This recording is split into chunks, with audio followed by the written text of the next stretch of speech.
Investasi pagi Prosa atau RRI Ede Kanal Inspirasi pendengar.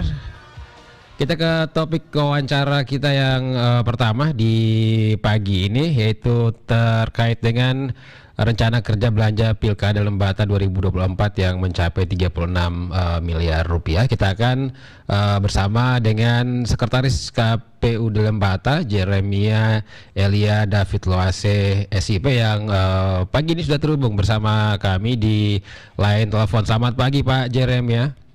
Selamat pagi Pak. Iya. Salam sehat Pak Jeremia. Salam sehat, selamat hari Minggu. Selamat hari Minggu ya. Pendengar. Oke, baik. Pak Jeremia, ini terkait dengan rencana kerja belanja Pilkada Lembata untuk 2024 ini benar begitu ya, mencapai 36 miliar rupiah begitu Pak Jeremia? Ya, 35,9 lebih. Oke, jadi mendekati 36 begitu ya? Mendekati 36 miliar. Nah, ya. ini total anggaran sebesar ini digunakan untuk apa saja nantinya Pak Jeremia? Baik, sesuai dengan regulasi aturan tentang penyusunan anggaran pilkada, kita berpatokan pada Undang-Undang Nomor 10 Tahun 2016, kemudian Peraturan Menteri Keuangan Nomor 41 Tahun 2020, kemudian PKPU Republik Indonesia Nomor 13 Tahun 2020 dan juga keputusan KPU Nomor 444. Dari 35,9 miliar ini akan membiayai 7 tahapan besar, yaitu pemutahiran data pemilih, pencalonan ini ada 2, pencalonan perorangan maupun pencalonan dari partai politik. Kemudian kampanye ini juga ada 2 pelaksanaan, yaitu pelaksanaan kegiatan kampanye itu sendiri maupun pelaporan audit dana kampanye. Kemudian logistik itu ada pengadaan, pendistribusian, dan juga ada pengelolaan logistik pemerintahan. Kemudian yang kelima itu ada sosialisasi.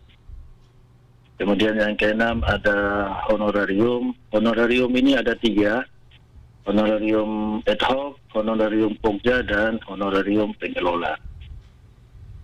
Kemudian yang ke-7 terakhir itu tahapan lainnya. Tahapan lainnya itu mulai dari perencanaan, penyusunan anggaran NPHD, penyusunan produk hukum, proses pemungutan suara, advokasi hukum, pelatihan BIMTEK, ada rapat-rapat kerja, dan juga perjalanan dinas, dan juga yang terakhir ada evaluasi dan laporan. Dari semua ini kami totalkan 35,9 miliar. Oke. Dan dengan total 35,9 miliar ini sudah dibicarakan begitu dengan pemerintah maupun dengan DPRD di Lembata, Pak? Baik, terima kasih. Kami sudah berbicara dengan pemerintah daerah melalui tim anggaran pemerintah tertanggal 9 November kemarin. Kemudian pada tanggal 11 November kemarin kami sudah bertemu dengan pimpinan DPR Kabupaten Lembata melalui Banggar, yang pada saat itu sementara membahas tentang rancangan PPAS, kebijakan umum anggaran, dan prioritas dan plafon anggaran sementara untuk tahun 2022.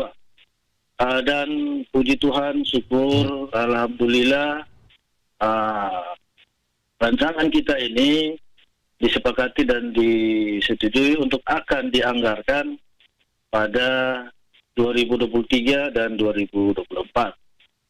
Dia dianggarkan di 2023 dan 2024 karena tim anggaran dan Banggar DPRD melihat bahwa di tahun 2022 ini belum ada tahapan untuk pilkada, begitu.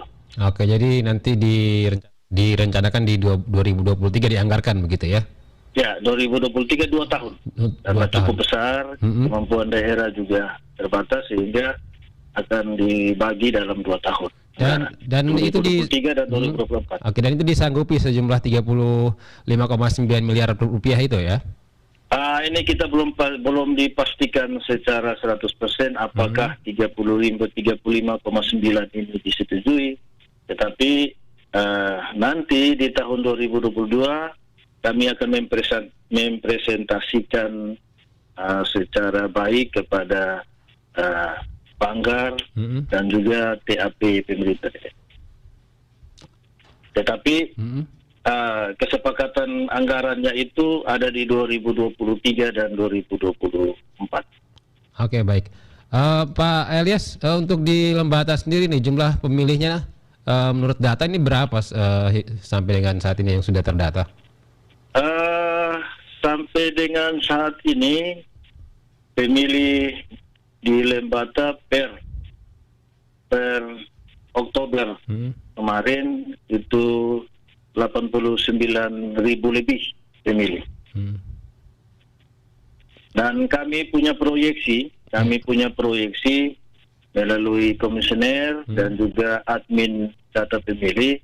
Proyeksi kami ke tahun 2024 data pemilih Kabupaten Lembata akan mencapai 105.423 pemilih. Ya, oke, baik. Jadi sudah ada kegiatan untuk data pemilih berkelanjutan begitu Pak di Lembata? Data pemilih berkelanjutan sementara dilakukan setiap bulan, sudah dari tahun 2020 dan ini akan terus dilakukan sampai dengan 2024 finalnya di penetapan DPT nanti. Oke, baik. Jadi ini setiap bulan kami akan perbaharui data terus. Sampai dengan tahapan pemilihan sampai nanti, dengan tahapan pemilu dan juga pemilihan nanti di 2024. Oke, dan sejauh ini sudah ada kendala-kendala yang ditemui begitu dalam prosesnya? Ya, kendala memang cukup banyak, khususnya untuk data pemilih, karena yang pertama penduduk yang berpindah-pindah dari satu tempat ke tempat yang lain tanpa memiliki administrasi kependudukan yang jelas. Kemudian ada juga pemilih-pemilih pemula yang ketika mereka selesai pendidikan di SLTA, mereka harus melanjutkan pendidikan di luar Lembata, dan juga masih banyak juga kematian yang terus terdata, dan sampai saat ini pemilih yang meninggal dunia untuk Lembata per semester 1 kemarin lebih kurang 516 orang yang masih terdata dengan baik dan belum bisa kita hapus. Dan hal-hal ini yang akan mengganggu data pemilih ke depan ketika kita mulai pemutakhiran data dan penetapan. Karena nama-nama orang yang meninggal ini tidak bisa kami hapus, ini harus melalui pusat data administrasi kependudukan di Depdak.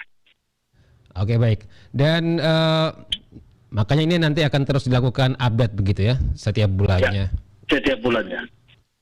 Oke, baik. Pak Elias, untuk prediksi sendiri nih nantinya yang akan mengikuti kontestasi di Pilkada Lembata dari KPO sendiri sudah ada begitu? Atau sudah ada informasi? Kalau kita melihat aturan PKPU tentang pencalonan, kalau kita melihat di PKPU 1 2020 kemarin, memang secara dan juga di Undang-Undang 10 bahwa jumlah calon itu sesuai dengan kursi yang ada di DPR 20%. Nah, di Lembata 25 kursi, berarti ada 5 calon pasangan yang dari parpol, dan kami prediksi ada kemungkinan satu dari independen, berarti ada 6. Dan kami dari KPU belum bisa memprediksi bahwa untuk 2024 ini ada berapa calon. Kami berpatokan pada aturan, yaitu 5 pasangan calon dari parpol dan 1 dari perseorangan. Oke, jadi prediksi banyaknya jumlah calon ini juga berpengaruh terhadap anggaran juga begitu, Pak? Berpengaruh sekali, sangat berpengaruh. Karena ini membiayai 6 pasangan calon. Oke. mulai dari pencalonan sampai dengan penetapan Jadi pasangan calon terpilih. Jadi diambil jumlah yang terbanyak begitu ya? Ya, kita ambil yang terbanyak.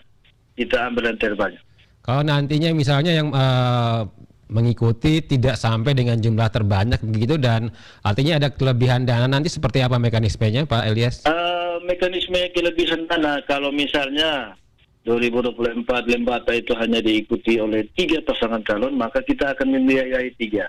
3-nya kita tidak akan gunakan. Nah, mekanismenya adalah ada beberapa cara yang bisa digunakan.